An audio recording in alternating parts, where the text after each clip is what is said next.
Hi, welcome to Ed Talks. My name is Ann Dymond, and I'm a Board of Governors teaching chair here at the University of Lethbridge. I want to start by acknowledging that we are on the traditional lands of the Blackfoot people in what's now Treaty 7 territory. And so I also want to say Oki Nitsu Kawawa, which means hello and welcome to our friends and family. I'm here today, and it's my pleasure to introduce Dr. Greg Patenaude from the Department of Chemistry and Biochemistry. And Greg is this year's award winner of the Student Union's Award for Excellence in Teaching. So it's my pleasure today to say, welcome, Greg. Thank you. And congratulations. Thank you. Right. Let me start by asking how you came to be a teacher here, and really how you learned to be a teacher, Greg. So I still think I'm still learning. And being from the science background, I kind of took what seems to me anyways to be a traditional path. So I did my undergrad, and then I did many years of grad school after that, and I even did a few years of a postdoc afterwards. Sort of the biggest irony I find is that you spend, X number of years. A lot of years. Yeah, a lot of years. I'm training, and it's all research focused. Right. I did a little bit of teaching because that's part of your job as a grad student. I had to teach labs and stuff like that, but no formal training and no, like lectures or anything like that. It was just labs and whatnot. But the point is, I didn't have a lot of teaching experience. So you get all of this research experience, and then you get this position in university, and it's like, oh, by the way, now you have to teach. Right. And so I don't know if I guess what I'm saying is I haven't learned how to teach. I'm still learning. And so that's kind of my background. I find it funny because I think that as soon as you start teaching, you realize that how much or how little you do know. It is one of the big revelations that happen. You know, I've been studying this for years and years and years, and then you don't really know something until you can teach it. And I learned that sort of the hard way. Well, not the hard way, but like the old-fashioned way, so to speak, right? So I still feel like I am learning, but I have learned a lot, especially since I've started here at the U of L. So how has your teaching changed over the years then? Wow. Well, okay. So when I first started, I was like everyone else. I was ridiculously nervous. I think it took me close to 10 years, I would have to say at least, before the nerves really were, I'd say, at bay. I still get a little nervous sometimes, especially on the first day of classes or whatnot. My hands still shake. I can't have paper in my hands. They still shake for the first couple of weeks. Like I have to have everything down in my hands like this. Yeah. Confidence is another big thing that's happened. So as the years have progressed, I've become a lot more confident. That just comes with experience, I think. Early on, I was always super nervous about being asked questions. What if I can't answer the question? Now I've gotten to a point where I'm like, whatever, if someone asks me a question and I don't know the answer, I tell them right out. I say, oh, that's a great question. I don't know what the answer is, and I'll maybe look it up and we'll discuss this next class or something. So I've become much more at ease with that. And I think that ease is really important. At first I didn't, but now I feel like when you are more at ease, the students end up having more confidence in you. Like they don't know that you're just nervous because you're new at teaching. They think it relates to your knowledge, I find, right? Whereas, that's a good point. Now I try to pretend that I'm at ease even though I'm not. Well, that's interesting. A lot of the times I not pretend, but I'm thinking like you kind of have to have a poker face sometimes because you're absolutely right. The students can read your, I'll say your nervousness or just your body language, I guess, so to speak. So if you do sort of convey a little bit of, the confidence and you know what you're talking about, then they'll take that for what it is. And so, I mean, I am more confident and whatnot, but, it's taken a long time to get there. And that's just because, again, as I've been teaching, I've been learning a lot more myself, not only in terms of teaching, but just in terms of the material, the actual chemistry itself, that I'm more comfortable with conveying that information to the students. So that's been a big thing for me. It's just getting over those nerves. And I'm a little surprised looking back on it, how long it took me to kind of feel a little bit more comfortable. They say public speaking is most people's biggest fear. And so when you're talking to a lecture class, how many people would be in your lecture class? So typically, the biggest sections that I teach we're getting around 60 to 70 people. Yeah, I mean, that's, for most people, it's not surprising to me that it would take you a while to get over the nervousness. It's a difficult thing, I think. So your confidence has changed. What else has changed? Well, I think like my style, because when you become more comfortable in what you're doing, I think that your personality comes out more. Because at first you just want to be, I don't want to say robotic, but you just want to make sure that you're saying the right things and that you're teaching the right stuff and you're not messing up and whatnot. And I think you have a lot of guards up, I guess, is what I'm saying. And over the years, as you get more more at ease, I guess, and more comfortable and more confident, those guards will go down, and then you're just going to naturally be more yourself. Right. And so I think that's helped out as well, because then I feel like I don't have to pretend all the time. I can just go and I can just be myself and teach. That's been a big thing for me. The other thing is just the thinking about my teaching. I've been involved now, and we'll talk maybe later about the Teaching Center and some of these other programs that I've been involved with, and just trying to think about my own teaching and how I can get better. And so I think a lot of, I guess, self-reflection, especially on my teaching, has helped me, maybe not necessarily improve, I'm sure it has, but it's helped me analyze and critique it so that I can improve in the future. It changes your relationship to it, I find, when you're thinking more critically about it. Well, but that maybe leads to another thing we can talk about, which is the Instructional Skills Workshop, something that we've both done. Could you give me a little overview of the Instructional Skills Workshop, and then we could talk about how it impacted your teaching? Like, what is it to start with? Sure. So I heard about this through some other colleagues on campus. I'm not sure if I should name names. It was Sheila who told me about this originally, and there was also Uta, who was in my department as well, and kind of, we were talking about teaching and said, oh, you should take this instructional skills workshop with the ISW. And so it is exactly what the name is. It's a workshop, and if I'm trying to sell this to someone and someone asks me that very question, what is the ISW? I tell them that it's a workshop, and it's geared for basically any teacher on campus, I would think. That's a pretty good umbrella. And it provides, it provides them a safe space in order to, I'll say, explore their teaching. I think one of the biggest misconceptions with the ISW, and this is, I really want to bring this up front, is that a lot of people will think that, oh, it's just a workshop and they're going to tell me how to teach. Right. And that is absolutely, absolutely not what we want to do, because as soon as you do that, like, anyone who tells a university faculty or professor or instructor, how to teach, and the guards are going to go up and they're just going to walk away from you and not listen. Really, how to do anything. We don't like to be told how to do anything. Exactly, right? So, and that's not what it is at all. It's literally, it's an environment where you can basically work on your teaching, and it's a safe environment, and we really try and work on, we get a really nice group dynamic going. In the workshop. So there's usually between 4 and 5 participants. There's 2 facilitators. They're all university teachers, we'll say. And the facilitators are really just there to have I guess sort of a skeletal structure to what the workshop's going to be and kind of maintain time, but they're actively involved in the workshop themselves. And basically all they do is we present a model to work with as we go through the week, and the participants are required to do little mini lessons. And the idea behind that is so that they can actually try new things. Maybe they've always thought, I'd like to try this, but it's obviously really scary to try this in a classroom full of 60 people for the first time if it fails. Yeah, absolutely. If you don't want it to crash and burn. So here, I guess it doesn't translate exactly, but the idea is you can try something in this little safe environment, and if it fails, it fails. If it works great, then that might give you the confidence to actually implement it in your classroom. So it's a great, it's intense. It's a week-long workshop.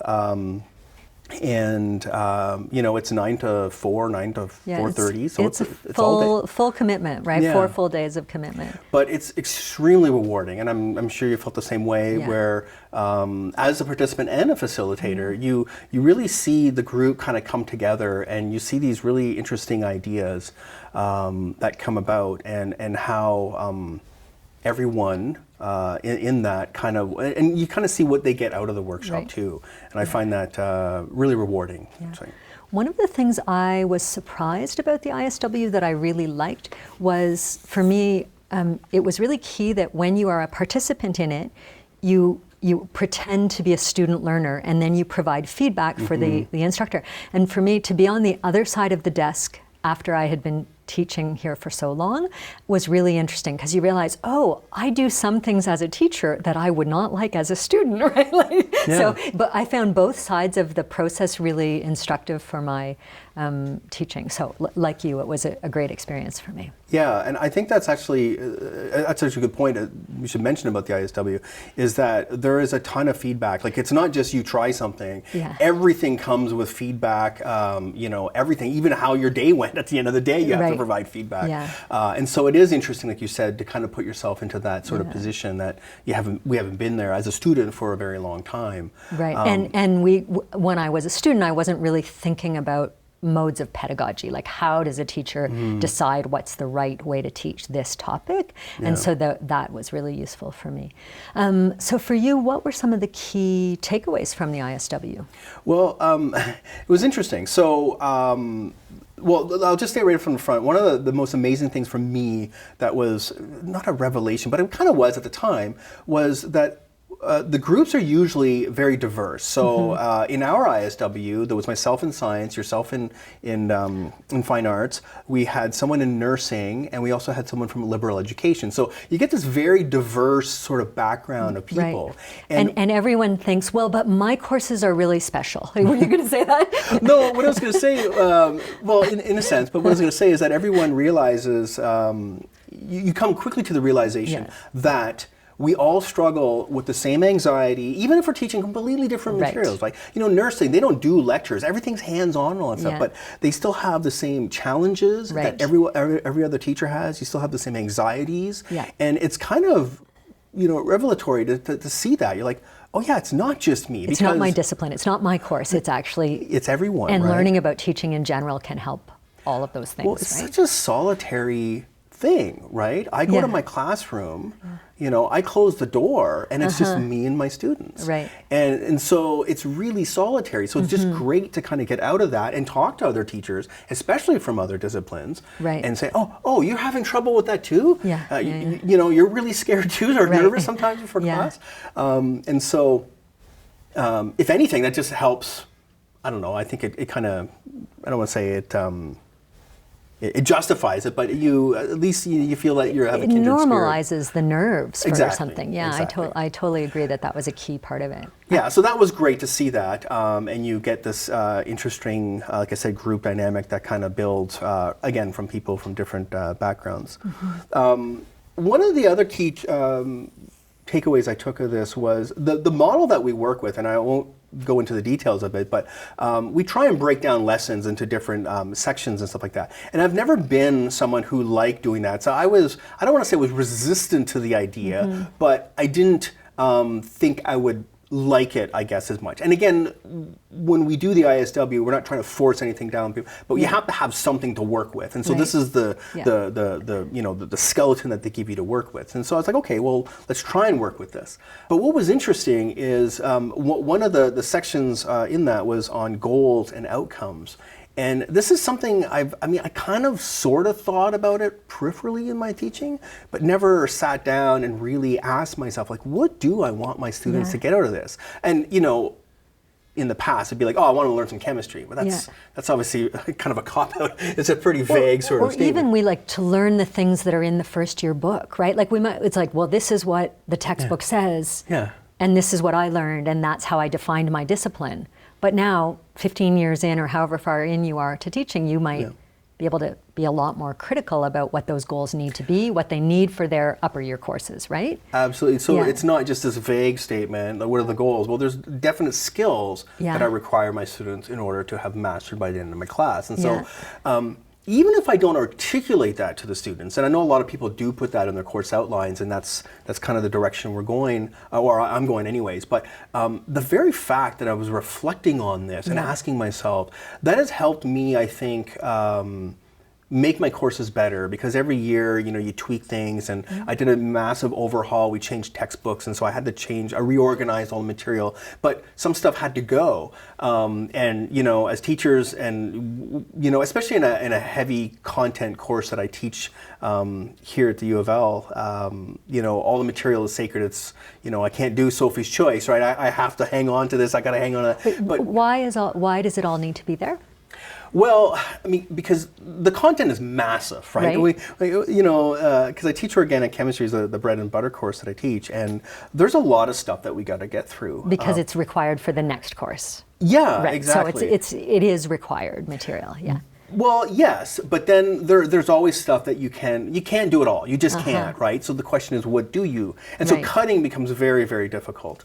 What am I going to take out? Is it this? Is it this? And all this stuff. And I've had some really interesting conversations with you and all kinds of other ISW facilitators. This idea between content and breadth. It's a real challenge for us. Yeah, like you can have a lot of content, but you're not going to go into very great detail with a lot of material. And is that better? Well, not necessarily, right? Yeah. And so sometimes it's better to cut some stuff out and really let some other material breathe, and then you can get a little bit more deeper into it. So asking these questions of like, what kind of goals do I have, or what do I want the outcomes of the students to be, has kind of helped guide me to making, I think, better decisions about what I can cut. And I look at this and I'm like, okay, this is actually really good stuff, but it doesn't really directly tie into some of the outcomes, then maybe I can actually let that go and delve deeper into this, which does, meet those outcomes. So for me, one of the places where I similarly came out of the ISW thinking about the goals a lot more,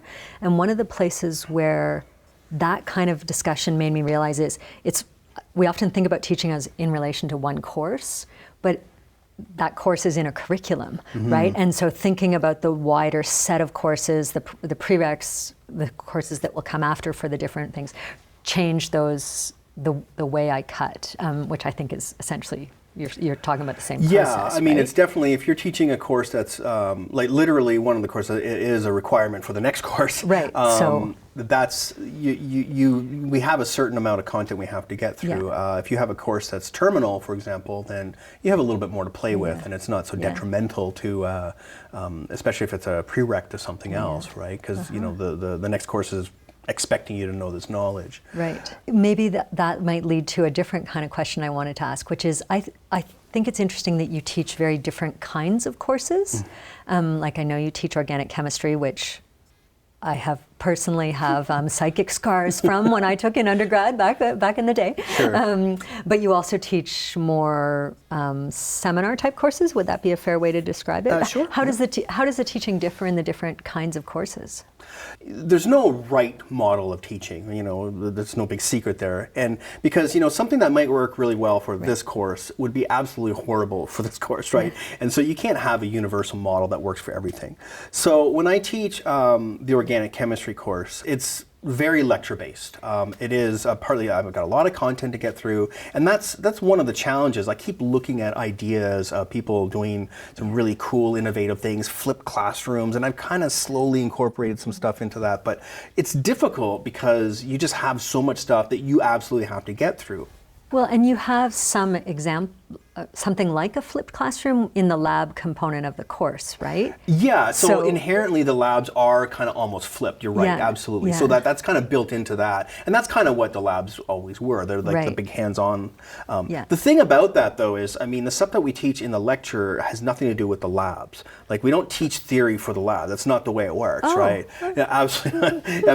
It's all theory about chemistry. In the labs, it's just, this is where you get your hands on. But there's a lot of theory to the techniques of the lab that doesn't get covered. It's too much. We don't have time for that.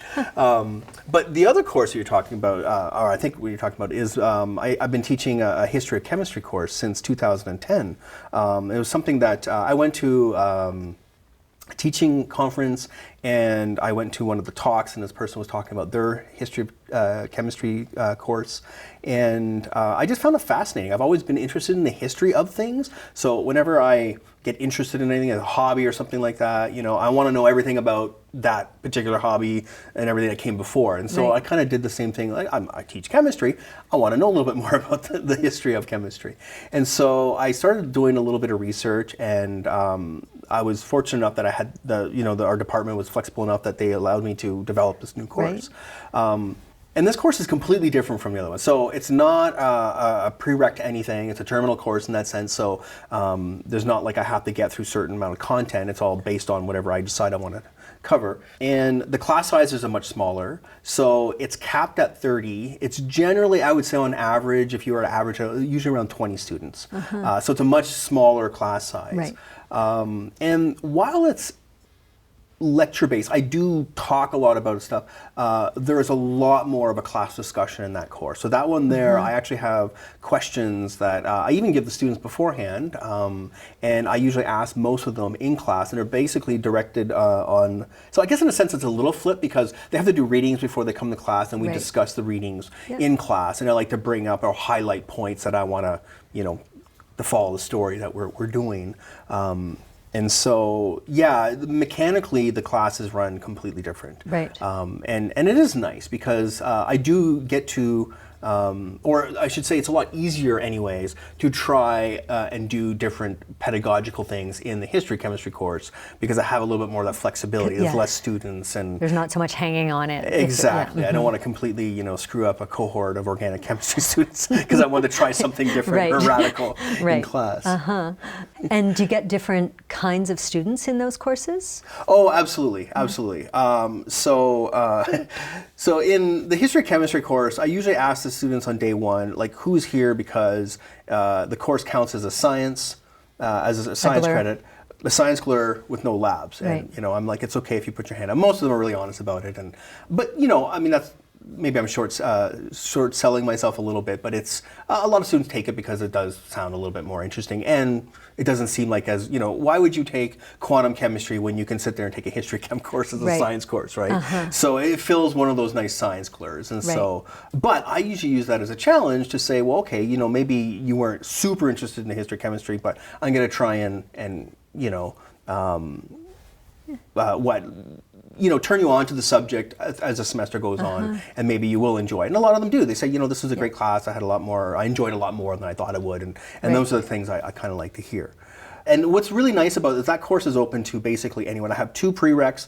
I just need them to have high school chemistry. I just want them to know what atoms are and stuff like that. I try and keep it very basic. Anytime we draw molecules, I make sure I point out every relevant point. So it's not, you don't have to have a background in chemistry at all. Just know a few little basics. And the other one is I have second year standing because they have to do a little bit more writing. I kind of looking for a little bit more of a mature level from first year to second. And I get back, I've been keeping track of what the majors are of the students since day one. And by far, and this is not surprising, the biggest group of people I have are people who are in ed or gen science, right? Especially. And so, but I've had people from philosophy, from music, biology, chemistry, physics, I said music, math, I like all over the place. So it's kind of nice to see people way outside of sciences, and it's been really interesting to get their perspectives on things. I have a similar kind of experience, although the opposite in some sense, because I teach art history, and often we get science majors who have no experience in any kind of humanities. And what's interesting to me is they often bring something really different to the class. They see art in a different way than those of us who were trained in that or whatever do, or even than those of us who love it already. And those questions can be thought-provoking for the instructor, right? Yeah. And I've really enjoyed that kind of diversity in that class. Now, if we go to my organic class, completely different makeup.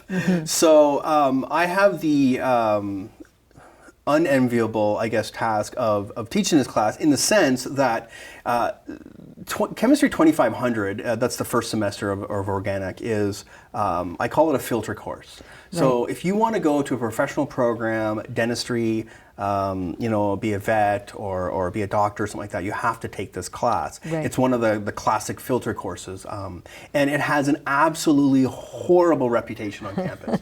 And so usually the first day when I teach Chemistry 2500, I'll ask students, well, what's the word on the street about this course? And I hear things like, ridiculously hard, impossible, grade killer is one of my favorites, and there's all kinds of nice, nasty descriptors of that course. So right off the bat, like you're going into that environment, it's like the students hate the class. There's not very many. They're coming in with a bunch of preconceptions about the course and maybe about you, although at least they would know about you positive things, right? Like. But maybe the association just because I'm teaching it is... but the course has got a big reputation. And it's not just unique to U of L, let me be clear here. I mean, just organic chemistry in general is like you either like it or you absolutely hate it, right? And most people are in that boat. So, and then on top of that, so you have this course which has a horrible reputation. You got these students, most of them are taking it because they have to. Right? Because it's this filter course. And I mean, I look in a class of, say, 7, well, usually there's a couple sections. So we're looking at a cohort of maybe 140 to 150 students. And you're looking at maybe, if you're lucky, 10% of them are chem majors. So pretty much everyone else, they want to go to dental school or medical school or something to that effect. And so they just want to pass the course. They need to pass the course so that they can take the next semester's version of it. And so it's a tough sell. Like it's just a really tough sell. And so it's really hard to, I think, sometimes get the students enthusiastic about this because, like you said, they come in with some preconceived notions. But I also look at that as a challenge too, though. So. But you've won the teaching award twice now, I think. I'm not sure if I said that at the beginning. So clearly you've done that. How do you get them to get past that challenge? I have no idea. If someone can tell me, then maybe. No, I don't believe that. Well, so, and that's the thing. So I when I reflect back on my teaching, especially that course there, I don't look at myself doing anything radical or anything like that. It's mostly me lecturing for 50 minutes. But what I've tried to do is I often try and sit down when I'm thinking about how I'm going to teach this class and all the material is where I was at in my thought process when I was an undergrad. Because things didn't come easy for me as an undergrad at all. And so I think in a sense that can help benefit my students because if I can think back on that, I can say, well, how can I word that? Oh, I can understand why they're not getting this because the wording's, confusing or whatever it is, or maybe I just need to make this statement to clarify this and those type of things. So I've really tried to distill things down to their essence. The other thing I've really You're making chemistry puns. I'm sorry. That's what I do. The other thing I really try and do is identify, key, I'll call them skills or pieces of information that they absolutely need to know and master to move on. I mean, most people would say just everything. Well, it's not everything. I mean, there's certain things that you can learn here and then that'll help you later on. I also try and find typical, let's say, pitfalls, things, misconceptions that they keep falling in, and if it doesn't get rectified or clarified, they're kind of lost. And so I've been trying to work on those type of things over the years. I also try and have a more conversational tone in class. Like I don't try and lecture. I don't want to talk down to the students.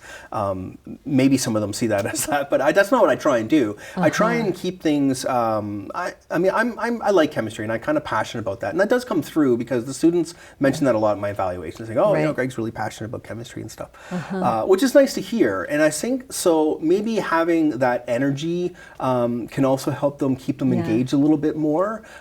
Because again, I mean, it's really hard when you're talking about organic chemistry nomenclature. I mean, it's not the most sparkling of stuff, right? So it doesn't matter really what you can do. It's not going to be the most exciting things at all times. So to me, all of those, the first three things that you mentioned there, all of them relate in some way to seeing it through the student's eyes, right? And that, to me, is so essential that that you're, and maybe it goes back to what we talked about at the beginning related to the ISW. At first, when you're teaching, often you're concerned about you teaching. And at some point, you start being concerned about students learning, right? And to me, that's the shift you're talking about. That's right? exactly what it is, I think. I think when you're first starting off, you're like, oh, I don't want to look stupid in front of the class. It's about exactly. It's all about you, right? Yeah. You're like, oh, am I going to say the right thing? I'm going to say the wrong thing. I can't answer questions, all that stuff. And now I don't care about that. I just want to try. It's about this, like, exactly. You flip the focus now. It's not on me. It should be on them. And how best can I help them learn some of this material.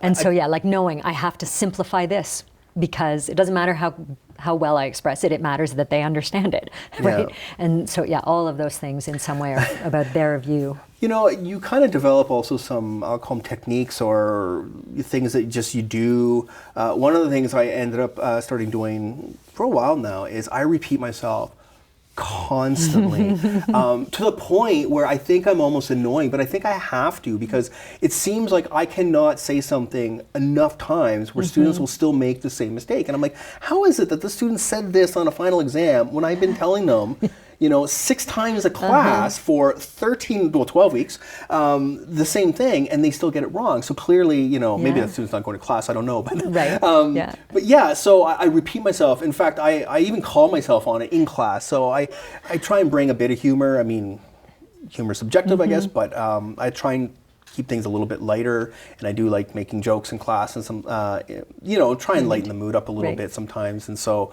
I'll even call myself, and I'll say, I know I sound like a broken record, or here I am saying it again, and I'll go through my mantra and say that. And what I often do around that? I often do this. I go, how many times have I said that? What do you think it means when a prof says something 6 times? And they're like, oh, like it didn't. For some of them, it's a novel thought that if you've said it 6 times, maybe you did it deliberately, and maybe that means it's on a test, right?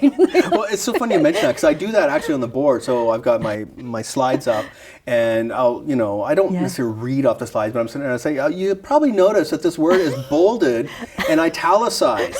I do that for emphasis, and I pause and I try and so it's the exact same thing, and just to say, hey, look, there's a reason why we do that. Right. I just didn't slip of the cursor, and clicking buttons. So But that's another way of making what we're looking for clear, right? It's about those objectives that you started talking about, right? That you're saying, this is the objective, learn this, because otherwise a 50-minute lecture is 50 minutes of what was the point of that? Right? Exactly. That's one of the things, I guess it comes down, I guess I am trying to maybe articulating this more to the students, is about, the point of this. And so, we'll talk about reactions or something like that. I'll say, look there's a lot of stuff here and whatnot, but I always say, don't lose the forest for the trees, right? Say, this is the point. Yeah. And we're going to see, and the nice thing about organic chemistry, it does seem like an impenetrable jungle to understand. But one of the, things that really amazes me as I keep thinking about it and I'm teaching it is there is some very clear identifiable patterns in there, and it's being able to see that. So if I can facilitate that for the students, again saying, look, don't worry about all all this stuff's important. The details matter at some point, but first the pattern? So let's get down to, like you said, the essence of this, right? And if you can understand that, then we can start worrying a little bit more about the details. And so again, it's coming down to trying to identify those things.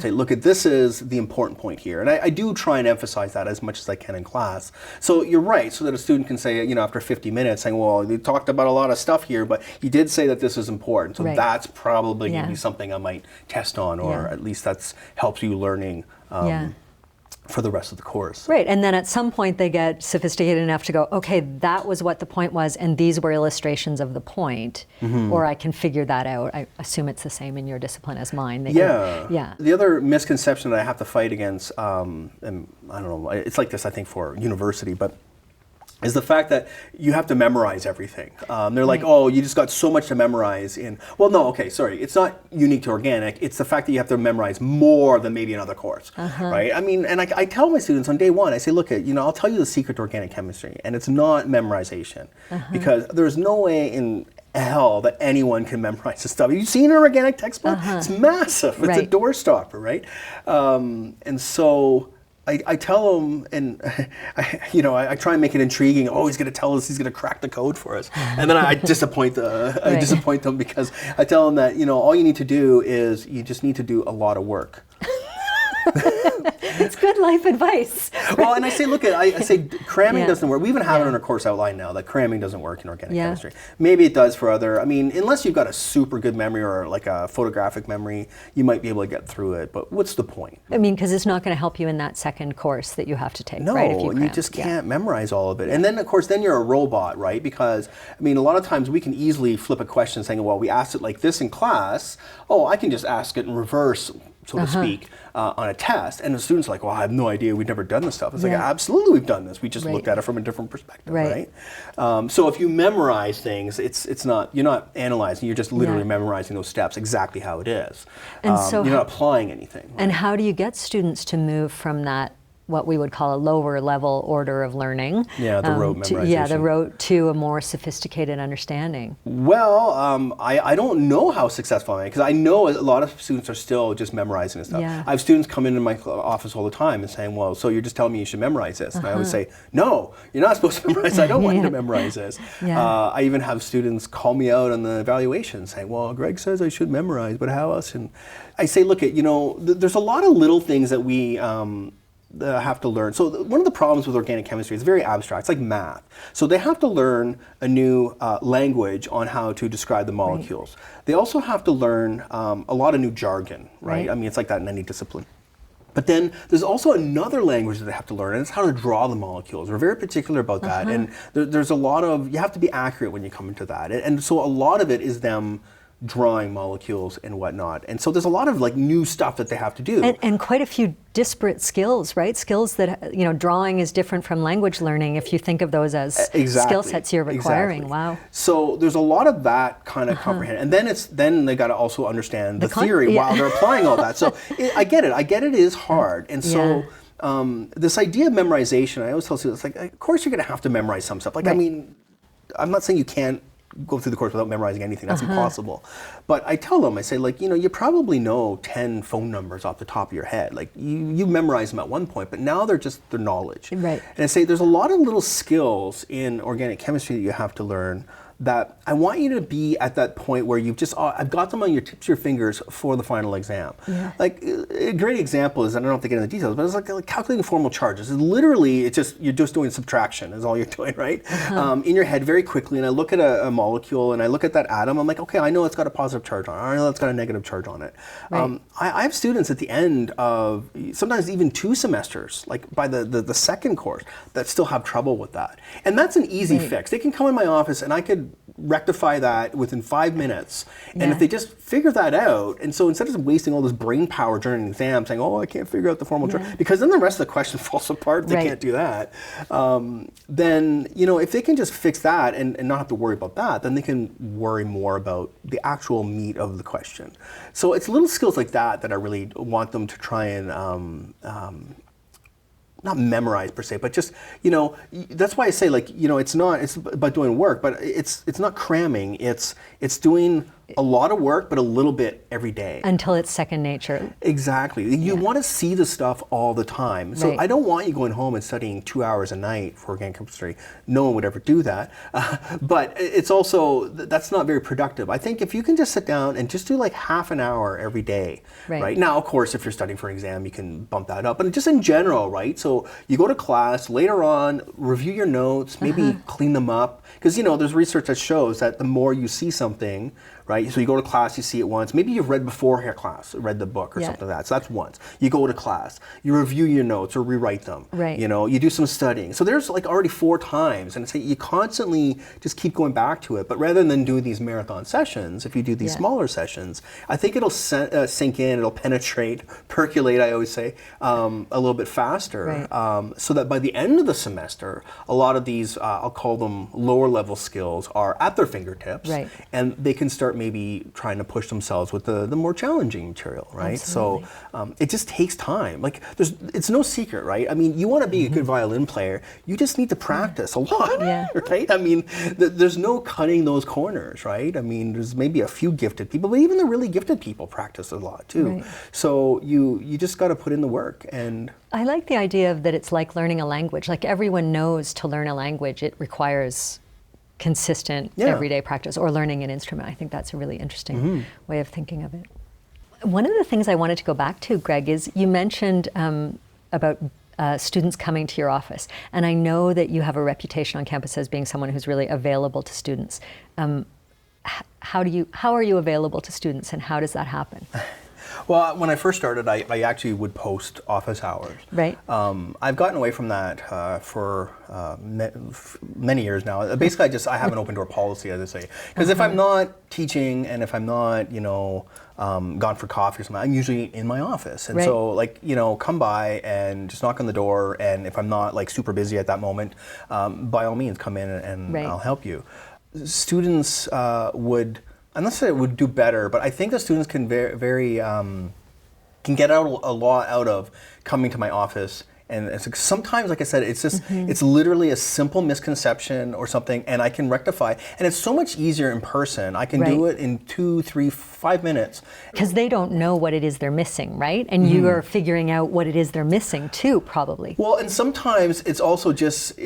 It's just easier, physically easier. I can just take a piece of paper and start drawing. Where if I'm doing an email and I start, it's the third carbon on the left, and if the electrons are, it becomes a nightmare to say. And so that's why I say, I'll answer things by email if it's yes or no usually, and that's about it. But if technical, and it's also really easy to misinterpret what I say in an email. If I'm trying to draw a mechanism for a student, that's a big thing that we do, and it's just email's not the right venue it's for that. It's not the forum that you want to do this on. So I need a board or pen and paper, and oftentimes I get the students to draw it in front of me, and I force them, and they're all nervous about, what if I'm wrong? I'm like, that's okay. That's called learning. Yeah, exactly. I encourage them to come and see me, because I think the ones that do, I think it's valuable to them in a sense.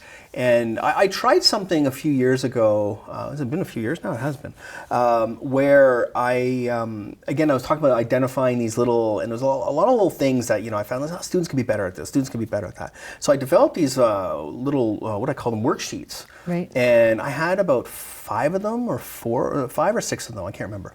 And I laid out all these little rules, and basically, if they complete, for everyone they complete, they would get 1 extra mark on their final exam. And the most they could get was 5. Now, it wasn't percent, it was a mark, so if the exam was out of 100, they could conceivably get 105 if they got everything correct or whatnot.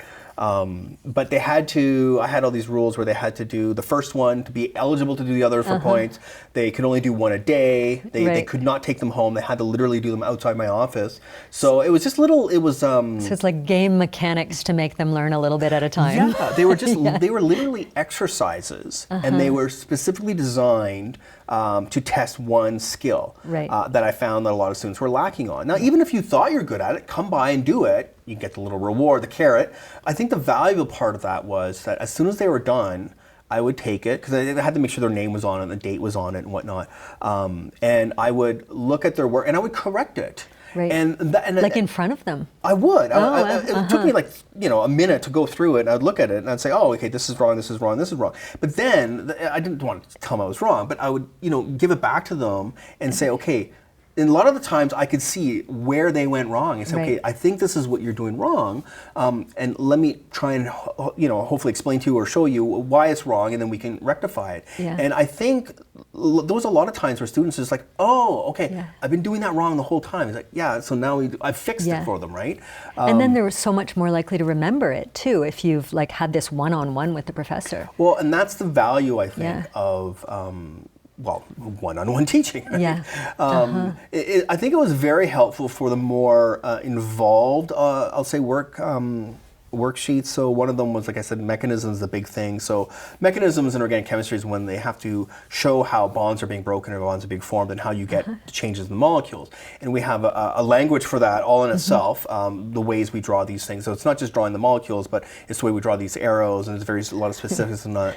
And again, the students are very reluctant to do this in front of me, and I make them do it in front of me. Right. Like you were saying earlier, like they were like, well, what if it's wrong? And I'm like, don't take this the wrong way, but I'll tell them, I want you to be wrong, because then I can, that's the learning moment, right? Yeah.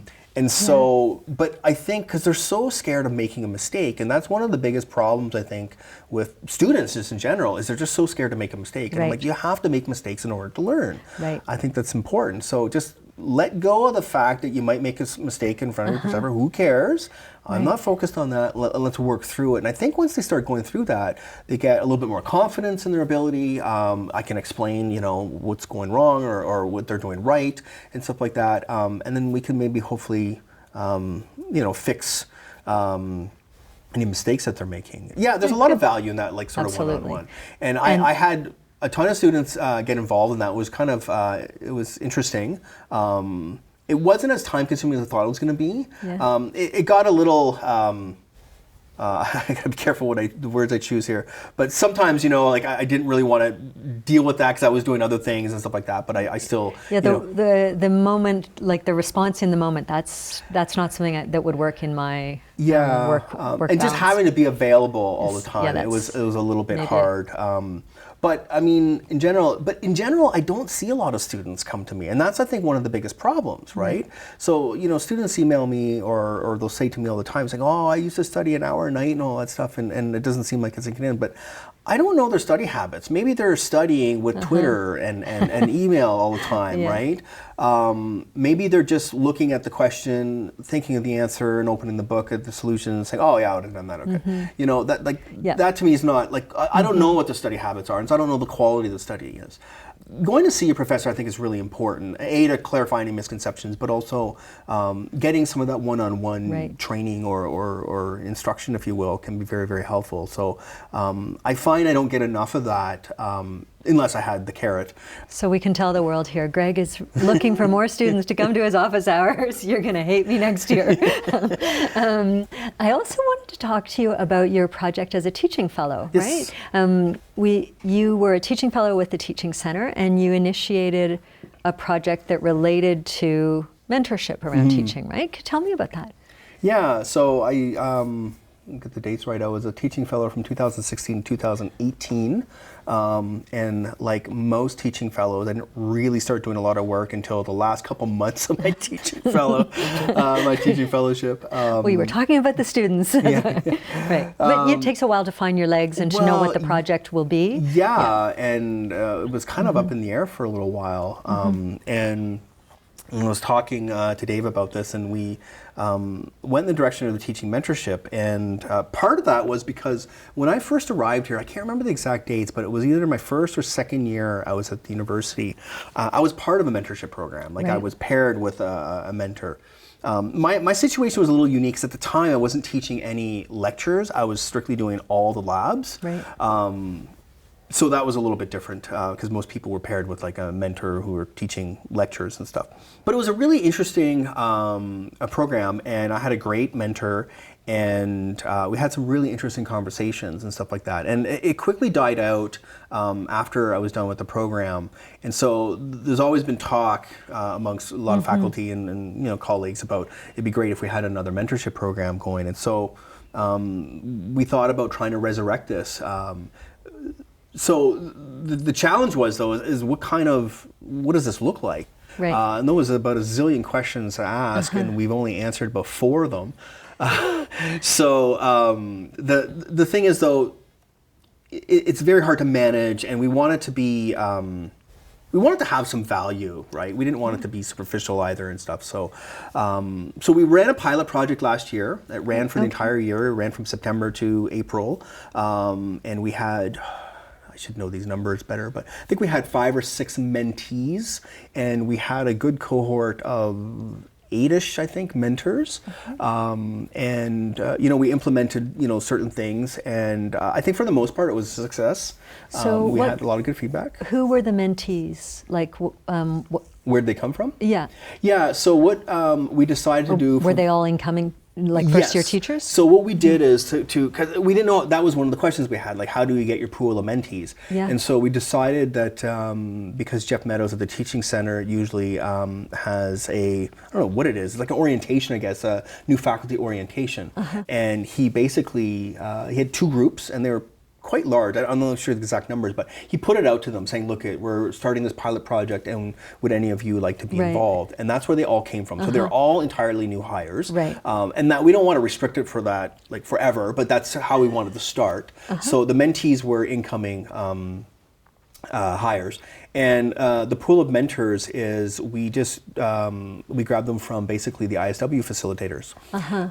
Partly because we knew who these people were and we'd worked with them and we thought that they'd be great mentors. And a lot of those specific people were always talking about, hey, when are we going to get a mentorship program? And, so, and they also have some skills about knowing what's specific to their discipline and knowing what is a larger teaching issue. And they know a lot of people who have had similar issues that they could point.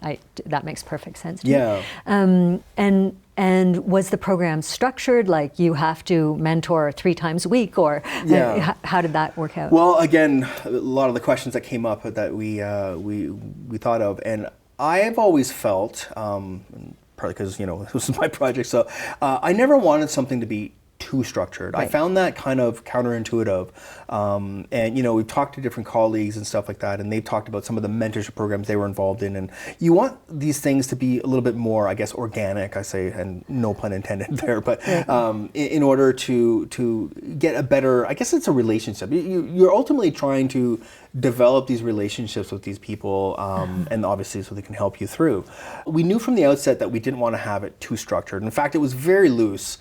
Maybe too loose, but the idea was basically that we just asked them to meet at least 2 times in the semester, hopefully more. But we didn't want to say you had to meet once a week and all that stuff. 'Cause, I mean, it is a time commitment, right? The mentors are very busy people. It's amazing. They're literally volunteering their time to do this. Right. And the mentees themselves, because they were new hires, I mean, they're just trying to stay ahead of the of their students and everything else that's going on. And so we didn't want to impose all these sort of artificial rules for no reason. So we said, look, just try and meet at least twice a semester. We outlined just a few little things about this idea to both the mentors and mentees about, what this was about. It wasn't about, we wanted to make sure that they felt like they were safe. So this was going to be confidential stuff between the mentee and the mentor. We wanted to leave it, even if you were paired with a particular mentor, for example, that did not necessarily mean you can talk to other ones either. So we wanted to keep things a little bit more... A wider relationship than necessarily one-on-one. One of the things that we did, I thought worked really well, was that we paired each mentee with 2 different mentors, which was really good. And so the way we started is we actually posed some questions to the mentees beforehand, saying, like, kind of, what do you want to get out of this program? And is there any specific needs or wants that you have in terms of mentors? Some of them were very vague, some of them didn't really give, and some of them said, yeah, I'd like to be paired with, a visible minority, for example.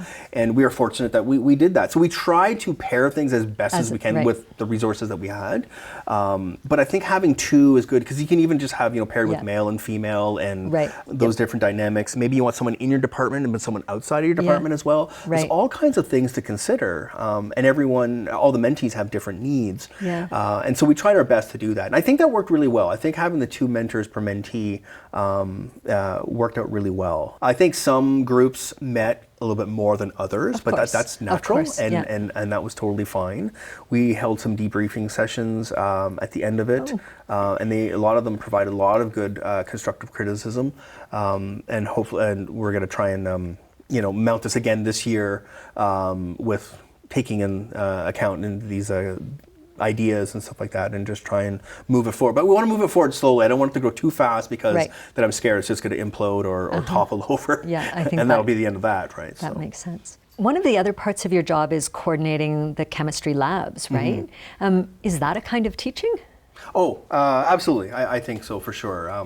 It would be more akin to, I guess, mentorship in a sense. Well, I mean, mentorship is teaching, but I'm not like teaching to the grad students, because it's mostly grad students who teach the labs now, because we've grown our grad program. So it's the undergrads who come in now and they teach the labs, but I kind of coordinate them for different, like for my particular lab. So you're not teaching the undergraduate students in the lab, but you're teaching I mean, I do that occasionally. I did it I'm losing track of time here. I think I did it 2 years ago or a year and a half ago. I did teach a lab for the first time.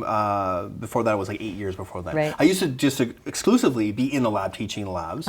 Yes to both counts, right? So if you're in the lab and you're teaching students, absolutely it's teaching. It's completely different than being in a classroom, of course. Right. You're doing a lot more hands-on, one-on-one. It's a little bit more hectic because you've got 20 students and there's all kinds of stuff going on around you and that you have to be on top of and stuff like that. But I really like that because you can show students right away what's going on. Right.